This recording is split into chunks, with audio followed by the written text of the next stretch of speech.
Nothing changes in this world, in anyone or anything else, until you change. Transformation starts with you.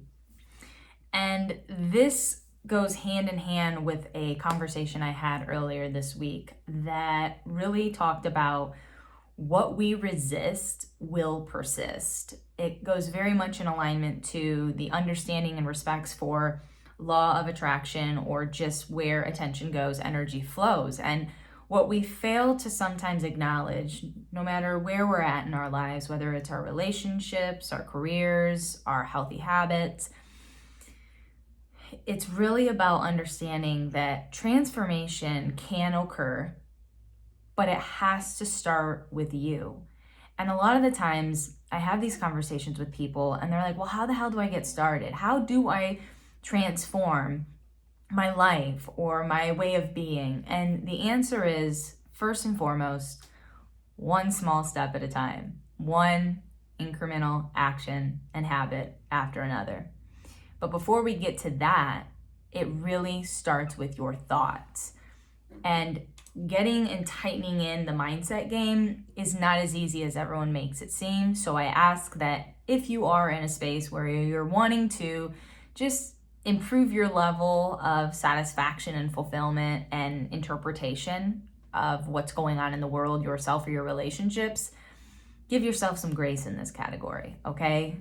Becoming aware of what you're thinking does not happen overnight. And I did just recently attend a webinar that offered 3 mindset shifting questions that can be applied in a lot of different cases to help you get used to, first and foremost, understanding your thoughts, B, taking ownership, because nothing's going to change in anyone or anything unless you change.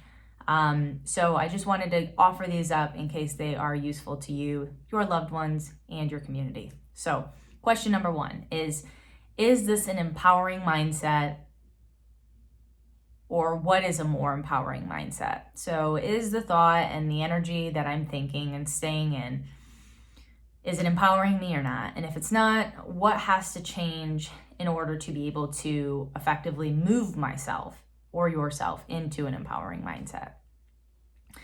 The second is, what if this is easy?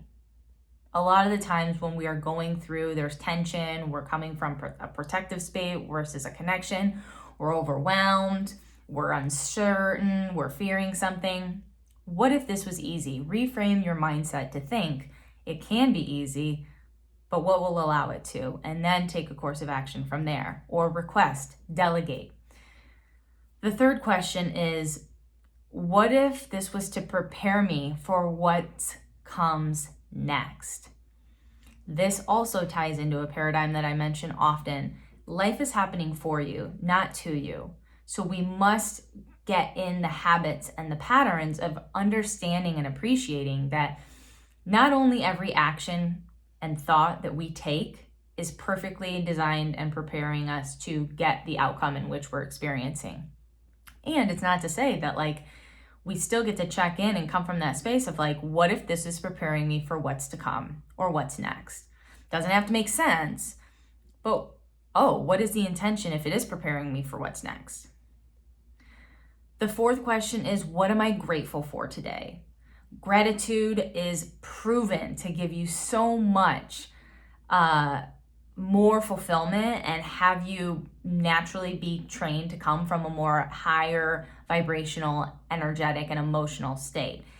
Gratitude enhances happiness, joy, satisfaction. It brings in connection. It is a lifelong practice that can give you multitudes of improvements in your mental, emotional, and physical well-being.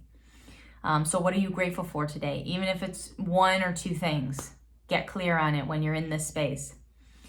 Question number 5 is, who can I ask for support around this idea or challenge?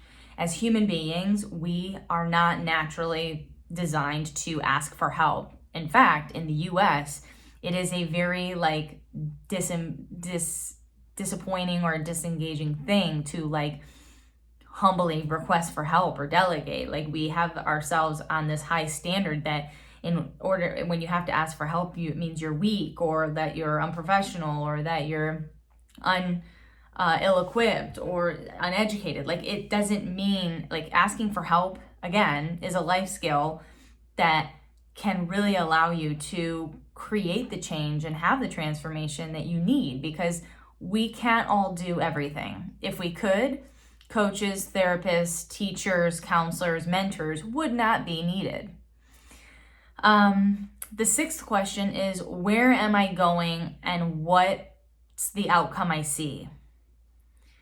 Tying you into having that understanding of that path, like, where am I going and what is the outcome that I see?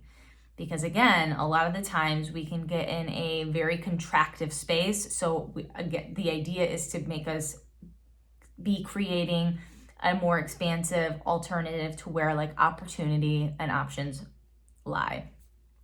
And then the last is, how much, or how does this matter? And does it matter in the scope of life? There's been tons of occurrences in my life, and I'm sure yours, that it seems like a big deal, but when you really just draw the lens back and you look at something, like, does it matter? And if it matters in the now, great. But does it matter in the full scope of your life and what your overall objective and experience is? Like, how big is it?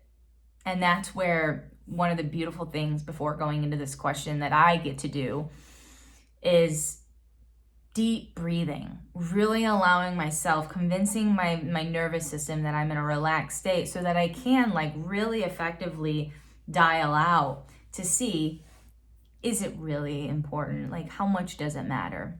Because if it's not like an 8 out of 10, then I even know, okay, shift the energy, shift the mindset, and shift your experience, because at any given time and day, you are in control of that. So I hope this video was helpful. Again, 7 mindset shifting questions, as well as nothing in the world is going to change within anyone or anything until you change. Transformation starts with self. Have a beautiful day.